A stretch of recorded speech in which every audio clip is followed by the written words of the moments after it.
Hello, my name is Art Delinsky, and you're listening to the Art Deli Sideshow. Today I'm going to be recapping and breaking down everything coming out of the UN General Assembly as it relates to the war in Gaza, Palestinian statehood, and everything around hostages who were taken by Hamas on October 7th. I want to quickly recap last week's show because there was an error. I said that Macron will be speaking at the General Assembly on September, I think the 5th.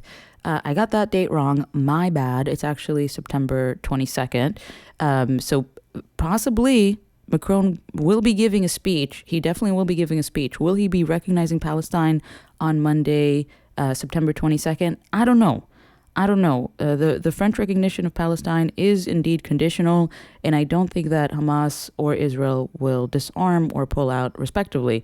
Either way, this action is part of the New York Declaration, which was co-authored by France and Saudi Arabia. It includes the recognition of Palestine, a two-state solution, an immediate ceasefire and release of hostages, and disarmament of Hamas, which is a point to be made because the Security Council actually does not have that in their resolution. So that's important to note. Let's go ahead and listen to the president of the UN General Assembly answer a question around what is the New York Declaration. As Fox reporter David Hummelberg, he asked her a question. He's like, what is this declaration? And I gotta say, her answer, it leaves much to be desired, but she does give a bit of background. So let's hear her out. David Hammelberg, Fox News. You talked about the fact that, yes, it is just a piece of paper, but it is a meaningful piece of paper. My question is, if you can explain the legality of recognizing the state of Palestine, and the reason why I ask is because various UN Security Council resolutions and the Oslo Accords have always stated that the final solution will be negotiated between the two parties. Now, considering that there's no negotiation, it is a sort of a one-sided declaration that there will be a Palestinian state. But what does that actually mean? Can you explain to us what that means legally and what that means going forward? Thank you. I'm sorry because this might be a bit boring for you because I know how media also works, but I've been sworn in as president of the General Assembly to represent the 193 member states, its decisions, and its resolutions.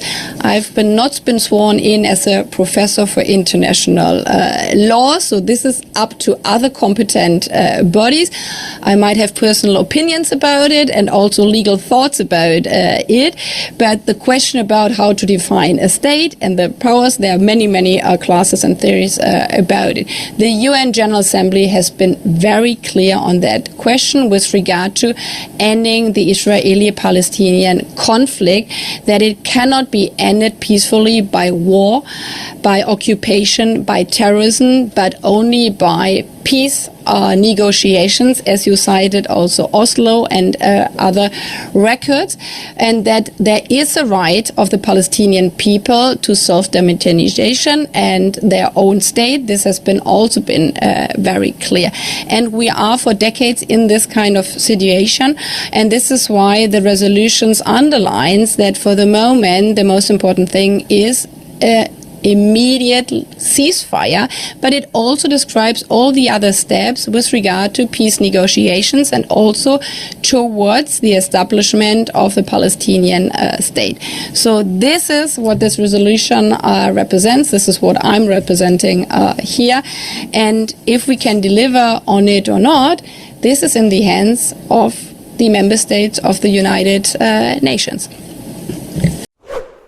Well, there it is. Her answer just really rubbed me the wrong way because that was a legitimately reasonable question to ask. And she just kept saying, I'm not a law professor. This is not an international law. I don't know what accent I'm doing. I'm just doing, this is not international law lecture. And it's just like, dude, you've been spending the last few weeks, if not year, begging for countries to pay their dues, so that the UN can do what it does.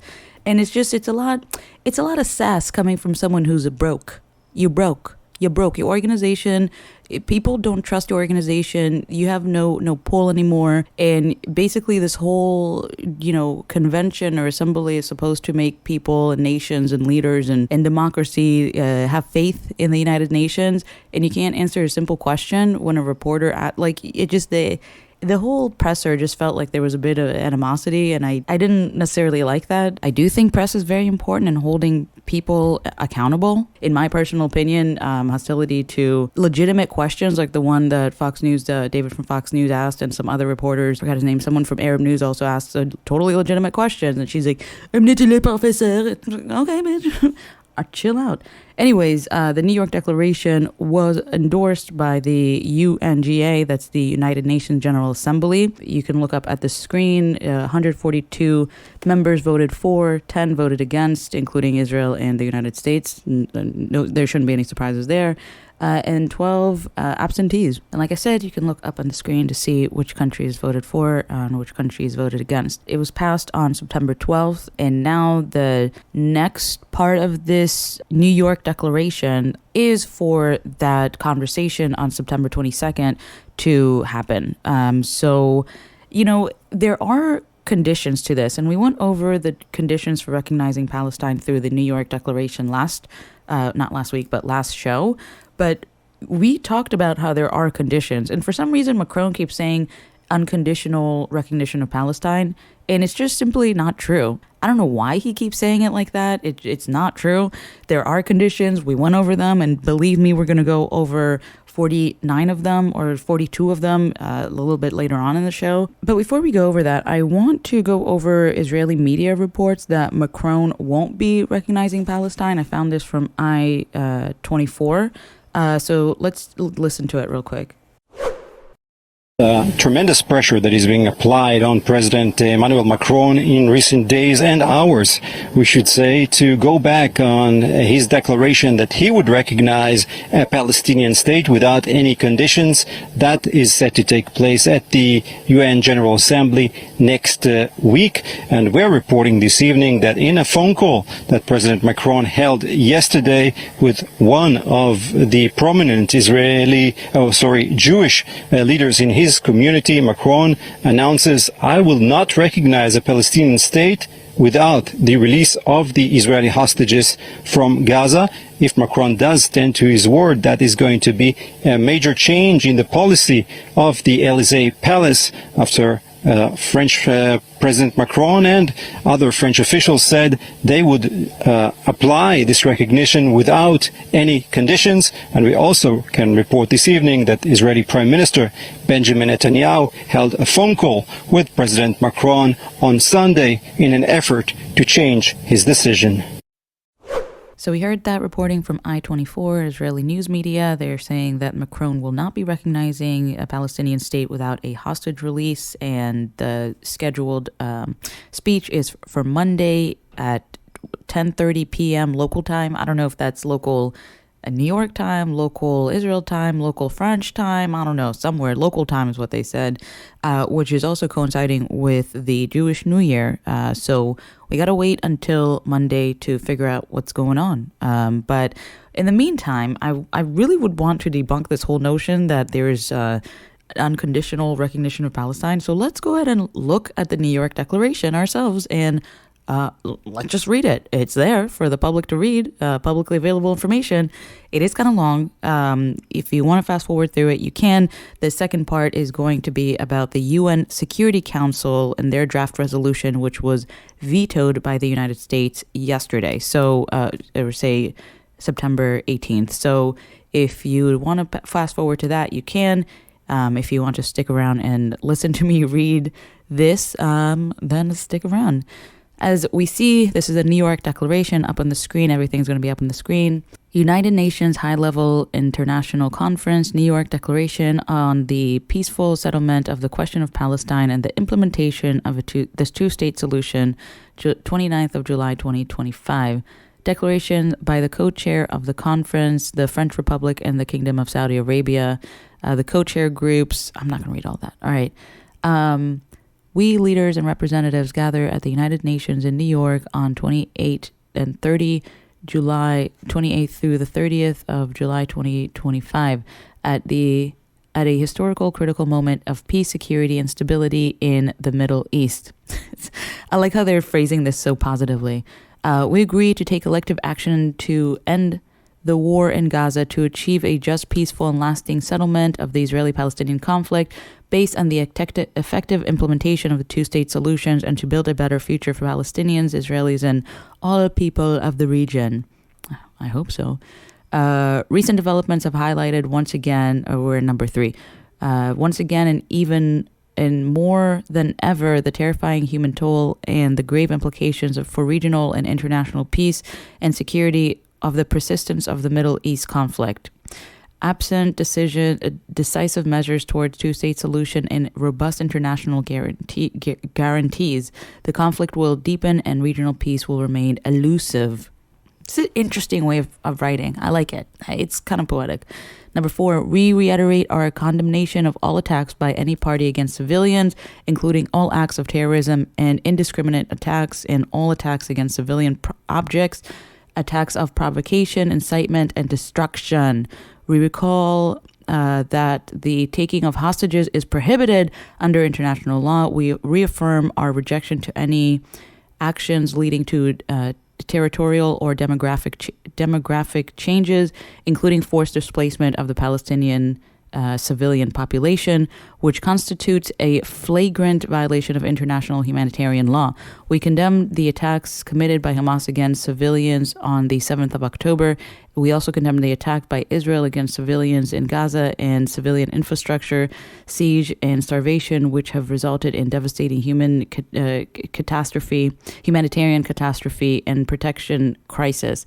There is no justification for breaches in grave violations of international law, including international humanitarian law, and we stress the need for accountability.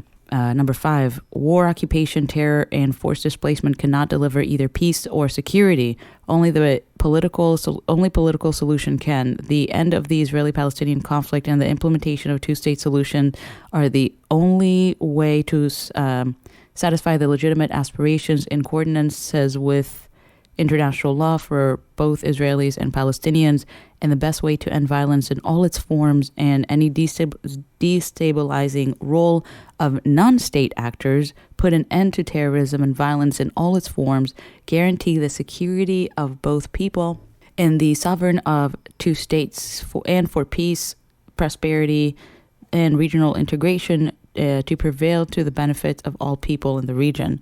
Number 6, we have thus committed to taking tangible, time-bound, and irreversible steps for our peaceful settlement of the question of Palestine and the implementation of the two-state solution, to achieve through concrete actions as rapidly as possible the realization of an independent, sovereign, economically viable, and democratic state of Palestine, living side by side in peace and security with Israel, thus enabling full regional integration and mutual recognition. We agree to support that. Number 7, we agree to support that aim, and within a time-bound process, the conclusion and implementation of a just and comprehensive peace agreement between Israel and Palestine, in accordance with the relevant UN resolutions, the Madrid terms of reference, including the principle of land and peace, and the Arab Peace Initiative, ending the occupation, resolving all outstanding and final status issues, and ending all claims, achieving just and lasting peace, and ensuring security for all, and enabling full regional integration and mutual recognition in the Middle East, in full respect for the sovereignty of all states. Okay, so this is what they want. Am I really going to read all of this? Yes, I am. Ending the war in Gaza and securing the day after for Palestinians and Israelis. Number 8, the war in Gaza must end now. We express support for the efforts of Egypt, Qatar, and the United States to immediately bring parties back to implementing a ceasefire agreement in all its phases, leading to a permanent end to hostilities, the release of all hostages, the exchange of Palestinian prisoners, the return of all remains, and the full withdrawal of Israeli forces from Gaza, and reiterate our determination to act for the achievement of these objectives in this context Oh my God. In this context, Hamas must free all hostages. Dude, are you kidding me? The conditions are right there. Like, I don't even think we really need to go really into it. It's just that lady pissed me off with saying, I'm not international law, you professor. So it's just like, I'm not going to go there, but this is exactly people are losing trust in institutions. So you have it right there. I mean, I'll keep going just for the sake of it, but, there are like some pretty interesting things here. Maybe I'll just read the ones that are interesting. Number 11, I think, is pretty interesting. Governance, law enforcement, and security across all Palestinian territory must lie solely with the Palestinian Authority with appropriate international support. We welcome the, quote, one state, one government, one law, one gun policy of the Palestinian Authority and pledge our support to its implementation, including through necessary DDR process. I think that's the de-armament, I'm not sure, that should be completed within an agreed mechanism and international partners and a set time frame. In this context of ending the war in Gaza, Hamas must end its rule in Gaza and hand over its weapons to the Palestinian Authority with international engagement and support in line with the objective of a sovereign, independent Palestinian state. Okay, another condition right there. Let's see, there's another one here that I thought was really interesting. They also mentioned UNRWA, which if you've been listening to, UNRWA is the United Nations Refugee something, I can't remember the acronym specifically for Palestinians. And in the territory, they're in Gaza, and it's like they've, supposedly found bombs in their facilities. So they've been under a microscope, and Israel has been saying that UNRWA is bad, and that the UN is, quote unquote, I'm quoting them, the terrorist sympathizers. But also the UN is saying, well, this is civilian infrastructure that you can't attack. But then when we're talking about the Gaza Strip, we're also, it's not like they have. There is an infrastructure the way that you have infrastructure in your house in the States. There's rolling blackouts. So the places where you would have guaranteed, let's say, electricity, for example, would be places that are funded by the UN so that they can maintain, so that they can be and flourish, for example, schools and or hospitals. If you know that there is only one or a couple of structures in your neighborhood that are safe and that will always have electricity and all that stuff in it, then if you're like a militia or militarized force, that's probably where you're going to hide out, because you know for sure that that is a functioning facility. So in that, like both things can be right at the same time. At least that's how I'm taking it. So I'll just continue on. I'm just going to move down a little bit. Empowering a sovereign and economically viable state of Palestine living side by side in peace and security with Israel. Wondering what's here is interesting. They're pretty much just talking about Abbas and reaffirming their commitment to the Palestinian Authority. We reaffirm, number 21, reaffirm the need for the Palestinian Authority to continue implementing its credible reform agenda. Credible to who? With international support, especially from the EU and the League of Arab States, focusing on good governance, transparency, fiscal sustainability, fight against incitement and hate speech, service provision, business climate, and development. Let's go to number 23, because I think that one is very important.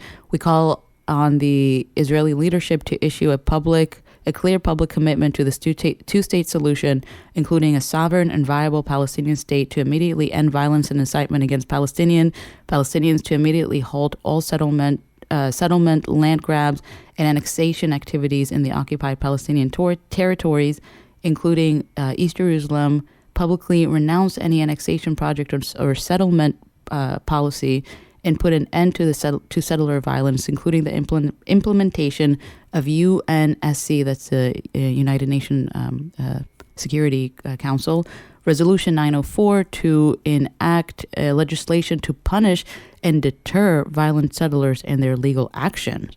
Number 24, we call on both sides to pursue efforts of their respective political parties to adhere to principles of nonviolence, mutual recognition, and the two-state solution. I was going to read all of this, but honestly, I don't need to. I think I pretty much made my point. I don't know why this conversation, Macron is saying, that it's going to be an unrestricted or unconditional recognition of the state of Palestine. That's just simply not true. There are hella conditions on here, and based off these conditions, I personally don't think that the recognition of Palestine will come from Macron on September 22nd, because, like I said, neither Israel nor Hamas are going to be. I hope it will happen. I hope so. I hope there'll be some sort of peace. I hope that both are we want a two-state solution, but I just don't think that's going to happen. I don't see that really happening. Well, we're going to move on to the second section. It's not as long as I thought it was going to be.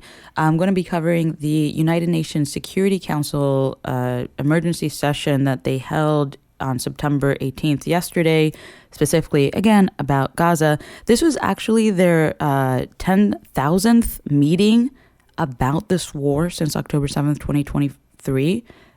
Which I thought that was pretty insane. This is a lot of meetings. This resolution was presented by the 10 council members, the E10 they call themselves, pretty cool band name. Let's actually hear from the Danish representative describing pieces of this resolution. I have the honor to deliver this statement on behalf of the 10 elected members of the Security Council, namely Algeria, Greece, Guyana, Pakistan, Panama, the Republic of Korea, Sierra Leone, Slovenia, Somalia, and my own country, Denmark. Mr. President, as elected members, we represent every region of the world. Importantly, we represent the will and the expectations of the members of the General Assembly by whom we were elected. In electing us, they entrusted us with the solemn responsibility to maintain international peace and security.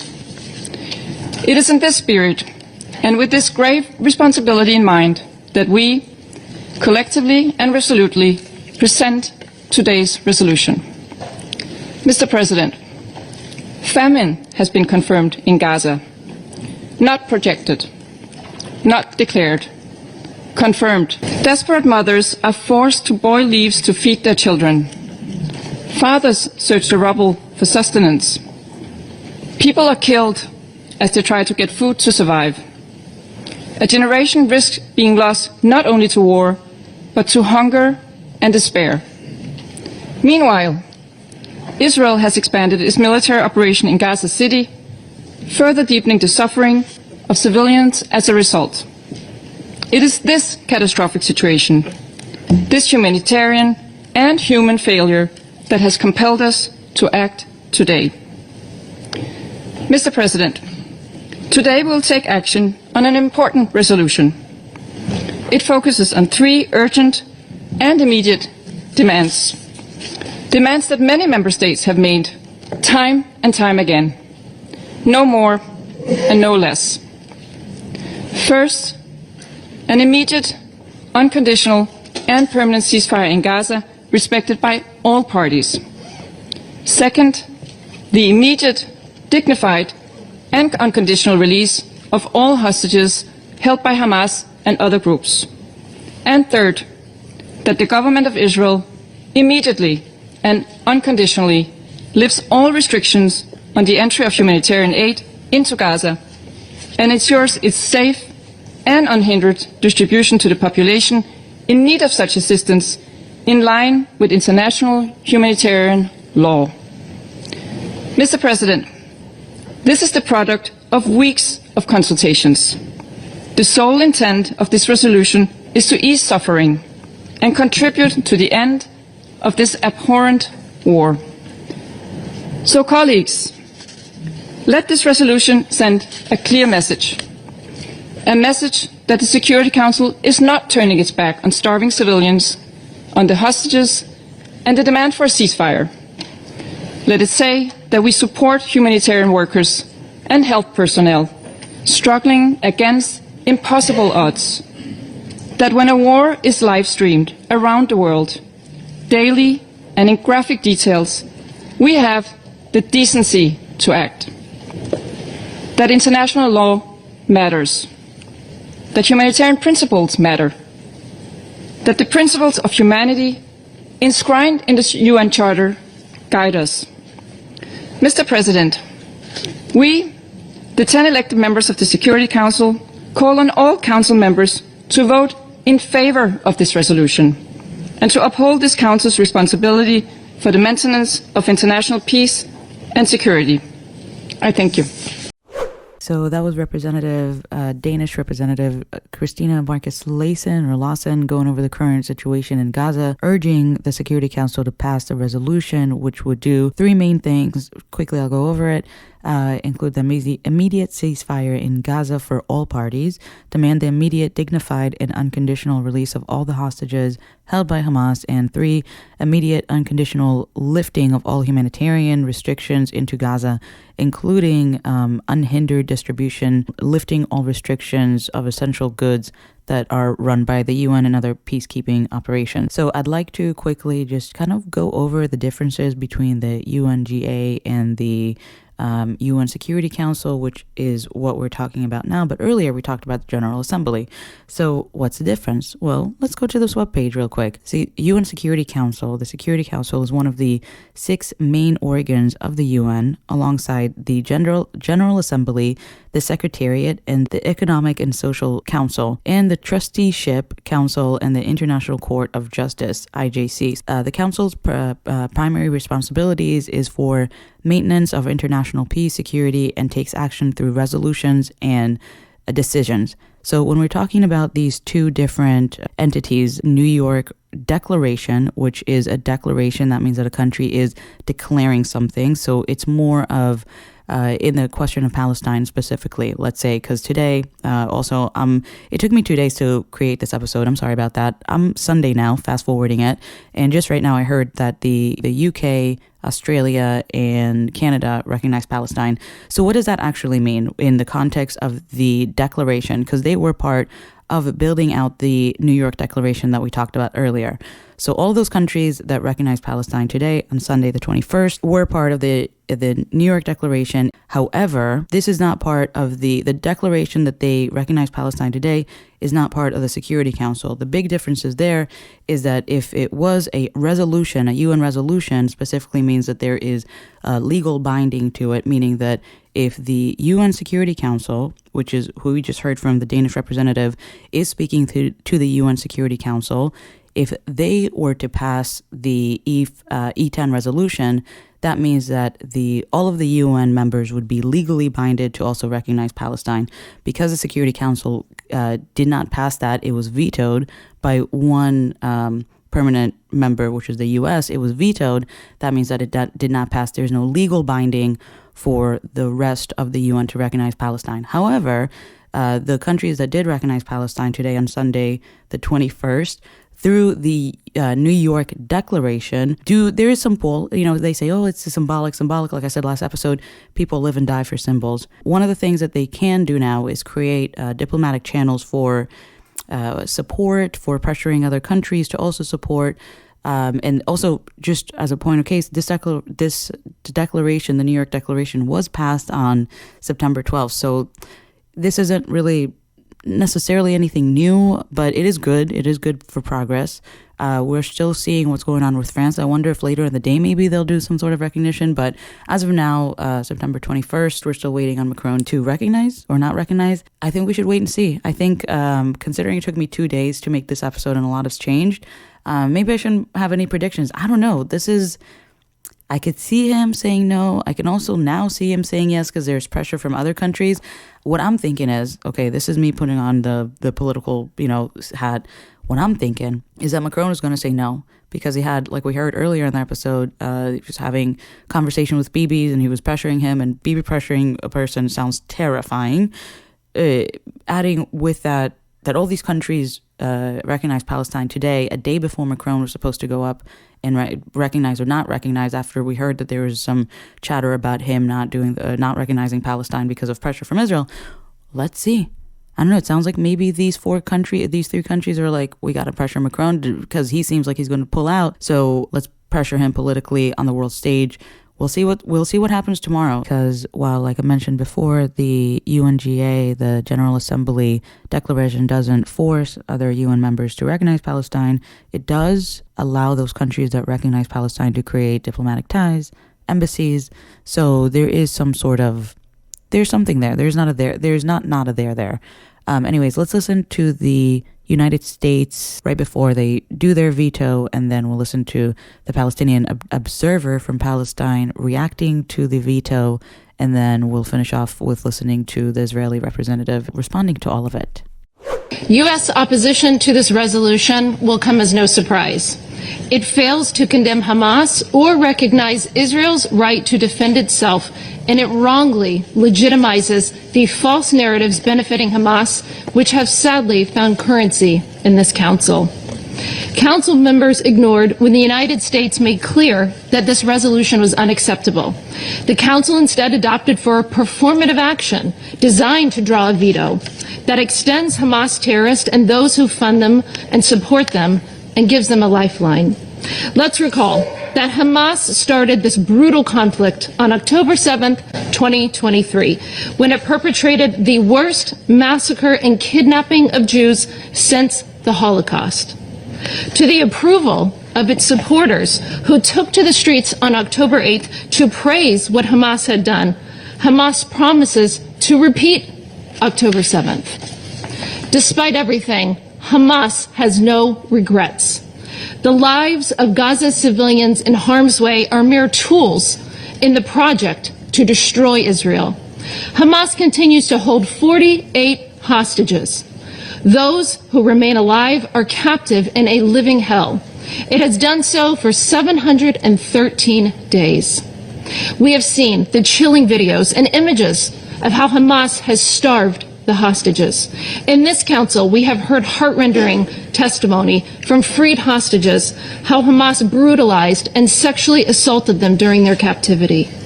Hamas is responsible for starting and continuing this war.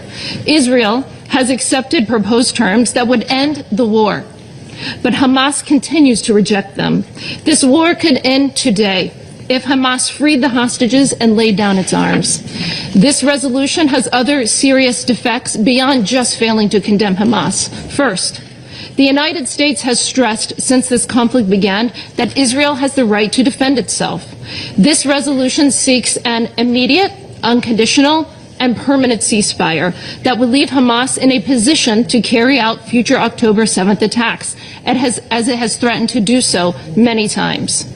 This resolution draws a dangerous false equivalence between Israel and Hamas. There can be no equating the two, full stop. The hostages in this resolution are a mere afterthought.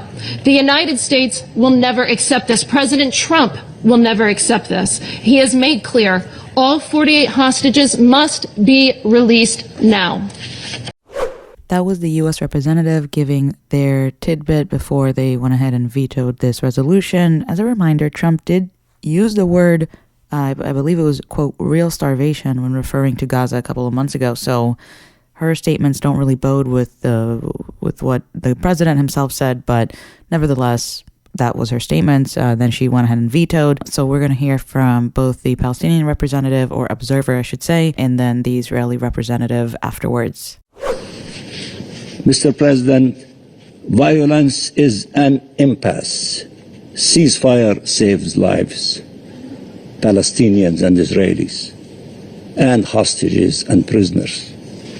There is no justification for killing and harming civilians, whether Palestinians or Israelis.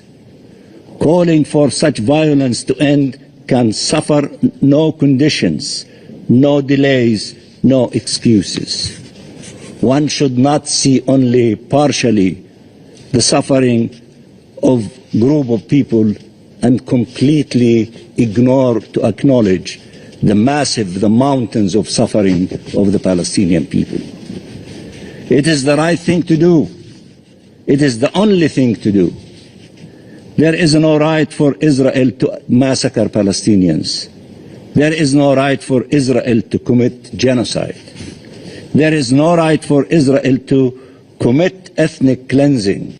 There is no right for Israel to starve a people. There is no right for Israel to displace and dispossess a nation.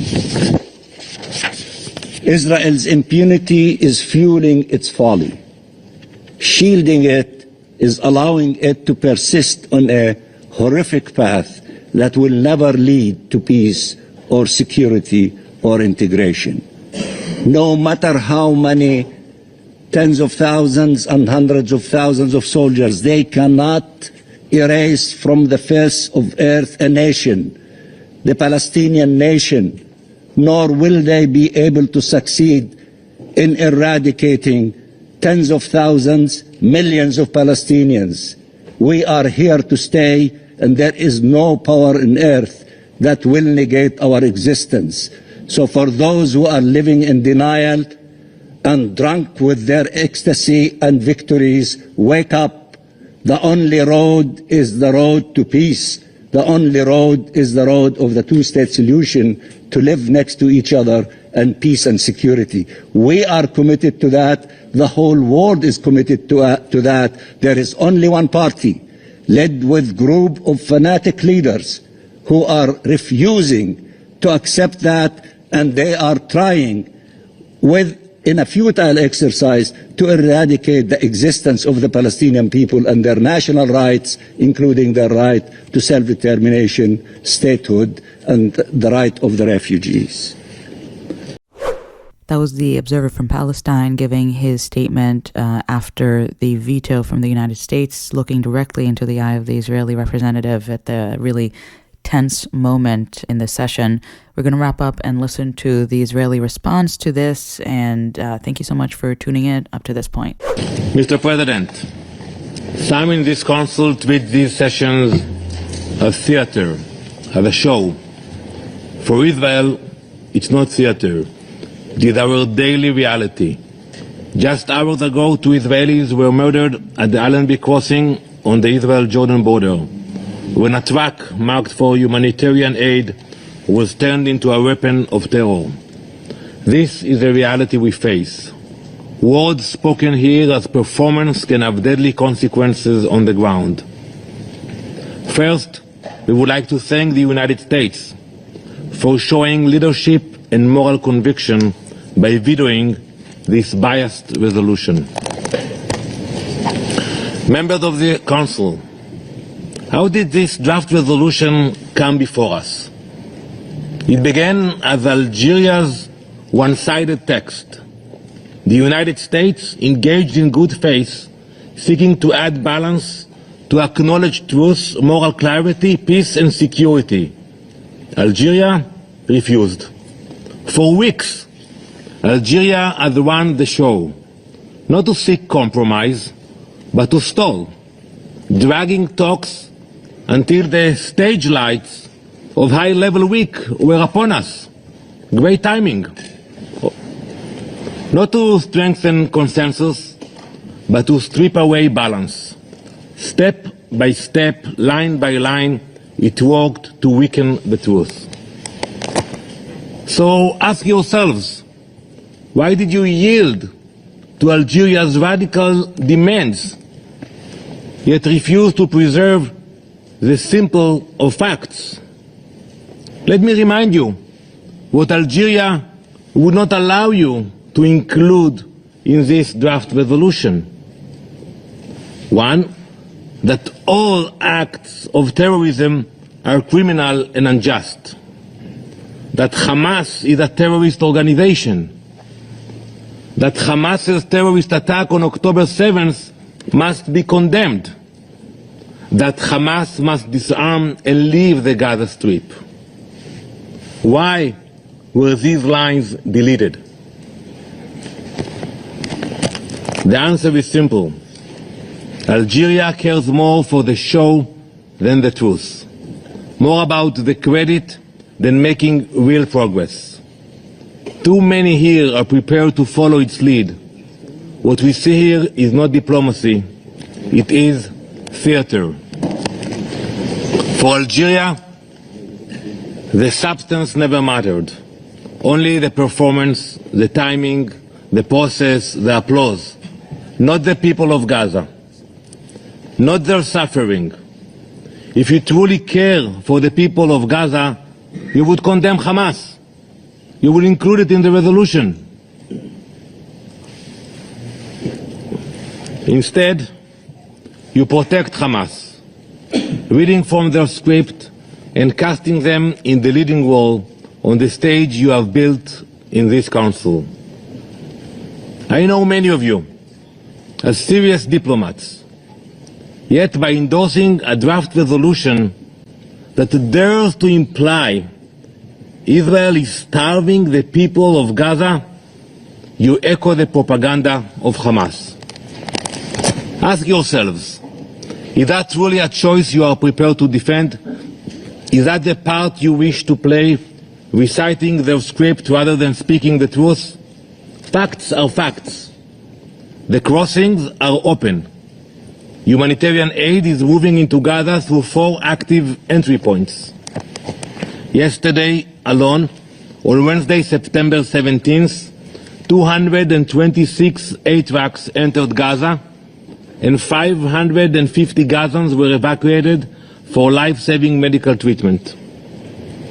Since May, more than 13,000 trucks of food, medicine and essentials have come by land, sea and air. Starvation is not and has never been Israel's policy. Our policy is to fight terror, to fight Hamas, the ones actually starving hostages. So that was the Israeli representative in the UN Security Council responding to the E-10 resolution, which was vetoed by the United States. So we're wrapping up the show. That's pretty much it. Now I'm going to give like a sentence or two of my opinion just from that last interaction, from hearing from the different the Palestinian observer, Israeli response, the American comment, Denmark, also Algeria. Everyone spoke in this meeting, in this session. Everyone is just talking over each other. Israel's concerns are vastly different than the Palestinian concerns, which is vastly different than the American concern, which is vastly different than the European concern, and everyone is just talking. It just seems like everyone's concerns are just not this. You have one side that's talking a lot about their suffering and there's issues, and another side that's more concerned about the terrorism, and just the phrase collateral damage is the only thing that comes to mind, and it's just unfortunate that so many people are dying in the grandstanding of these politicians. So let's see what goes on tomorrow. Again, today is September 21st. I started recording this episode September 19th. On the 21st, which is today, we had Australia, the UK, and also Canada recognize Palestine. They were part of the UN General Assembly New York Declaration, which was passed on September 12th. So all of this, in my opinion, again, is just pressure being put on Macron to actually go ahead and recognize Palestine on the 22nd, which was what he was planning to do until there was chatter that Israel, and Bibi specifically, who's the Prime Minister of Israel, there was chatter that he was pressuring Macron to not recognize Palestine. So let's see what happens tomorrow, the 22nd of September. And I don't know when I'll be broadcasting again, but definitely have my eye on this, so I'll keep everyone posted. Thank you so much for tuning in. My name is Art Delinsky. You've been listening to the Art Deli Sideshow. I've been talking about the UN General Assembly 80th anniversary conversation about the Palestinian questions and the aftermath of that. I guess kind of covering the last few days in a way. Thank you so much for tuning in. Love you. Bye.